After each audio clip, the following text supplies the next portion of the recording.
दोस्तों, जब भी आप ऑनलाइन पर लोन लेने जाते हैं तो एक गलती क्या करते हैं पता है कि 1,000 रुपया लोन लेने के लिए आप उसके पास सब कुछ जमा कर देते हैं, सब कुछ हैंड ओवर कर देते हैं। यानी एक तरफा कहा जाए कि 1,000 रुपया लोन लेने के लिए आप अपना फ़ोन डिटेल्स, आप अपना फाइल्स, सब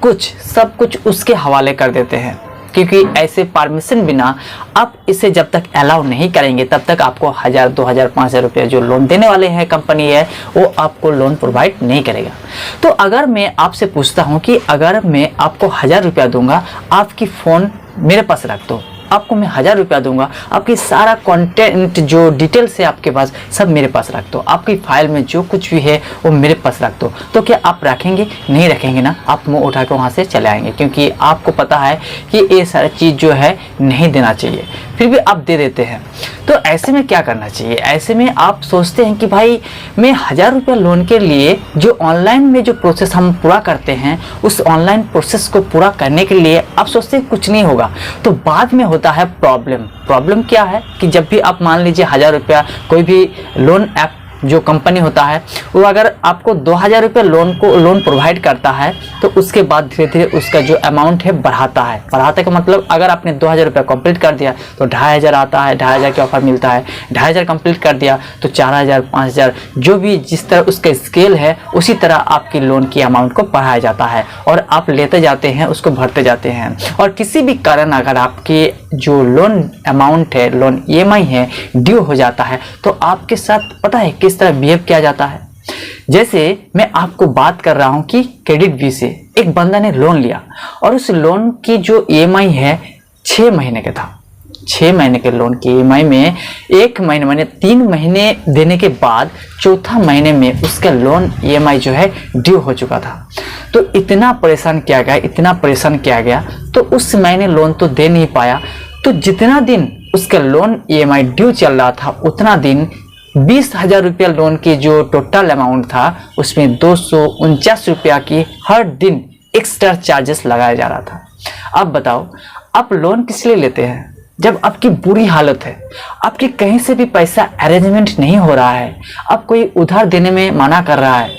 तो इसी हालत में आप सोचते हैं कि कहीं से भी कैसे भी करके लोन मिल जाए। और लोन लेने के बाद आपके सामने एक लोन चुकाने के लिए फिर दूसरा लोन आपको लेना पड़ता है और दूसरा लोन चुकाने के लिए तीसरा किसी मैन से आपसे उधार लेना पड़ता है और उसी को उधार चुकाने के लिए आप कहीं और से भी लोन लेने के लिए तैयार हो जाते हैं और इसी चक्रव्यूह में आप फंस जाते हैं और फंसने के कारण आप वहां से निकाल ही नहीं पाते हैं और आपकी सिविल स्कोर एक के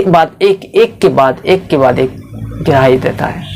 क्योंकि अगर आपकी सिविल स्कोर गिर जाता है तो आप किसी भी बैंक में जाने के बाद आपको 1 रुपया भी लोन नहीं मिलेगा, ये भी आपको पता है।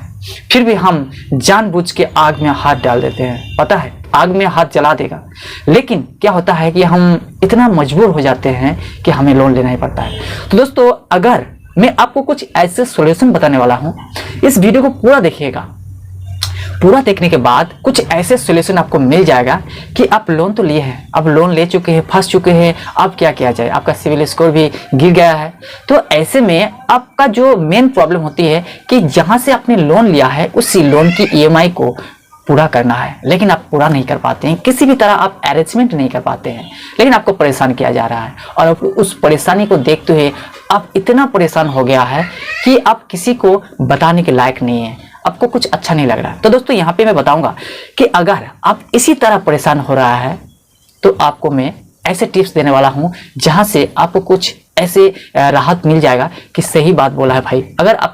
आपको इस बात सही लगा है तो एक कमेंट करना और चैनल पर पहली बार तो चैनल को सब्सक्राइब करना मत भूलिएगा, ठीक है। तो दोस्तों देखिए,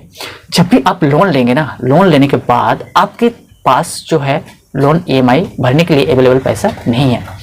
तो इस मामले में आपको करना क्या है कि क्रोम ब्राउजर ओपन करें और लोन एप्लीकेशन जो लोन लिए हैं, लोन कंप्लेंट की एक आपको साइट मिल जाएगा, वहां से आप साइट को खोलिए। साइट को खोलने के बाद आप साइबर कैफ में आप कांटेक्ट करें कि मैं इतना दिन से लोन को भर नहीं पा रहा हूँ, मेरा जो कारण है वो है मेरे पास पैसा ना होने के कारण मैं पैसे लोन को रिपेमेंट नहीं कर पा रहा हूँ, तो क्या करें, बार बार मुझे परेशान किया जा रहा है। तो आपकी पूरा अधिकार है कि आप लोन एक साल में नहीं दे पा रहे हैं तो अगला साल से फिर से ईएमआई को स्टार्ट करें। तो इसके लिए आपके जो एक्स्ट्रा चार्जेस लगाया जा रहा है ये आपसे नहीं लगाया जाएगा। आपकी जो लोन प्रिंसिपल अमाउंट है, जो आपको किस्त भरना था, ईएमआई ड्यू चल रहा है, उसी को आप पे करेंगे जब आपके पास पैसा अवेलेबल होंगे तब। ऐसे आपको जबरदस्ती कोई नहीं कर पाएंगे, क्योंकि ऐसे नियम है ही नहीं। क्योंकि आपने लोन लिया है और लोन की सारा शर्त ने आपने माना है तो उसका भी मानना पड़ेगा। आपके पास पैसा नहीं है तो ऐसे जबरदस्ती कभी नहीं करने का हक है। तो आप अपना जो अधिकार है इसको जानने के लिए आप क्रोम ब्राउजर को प्लीज ओपन करें और वहां पे लोन कंप्लेंट को प्लीज साइट को खोलिए, तो आपको सब कुछ मालूम हो जाएगा। मुझे बताने की कोई जरूरत नहीं है। फिर भी दोस्तों, मैं आप लोगों से कहना चाहूंगा, अगर कोई भी प्रॉब्लम हो रहा है तो मुझे कमेंट करना मत भूलिएगा और वीडियो को लाइक करें, चैनल पर पहली बार तो सब्सक्राइब जरूर करें। चलिए दोस्तों, तब तक के लिए जय हिंद, जय भारत।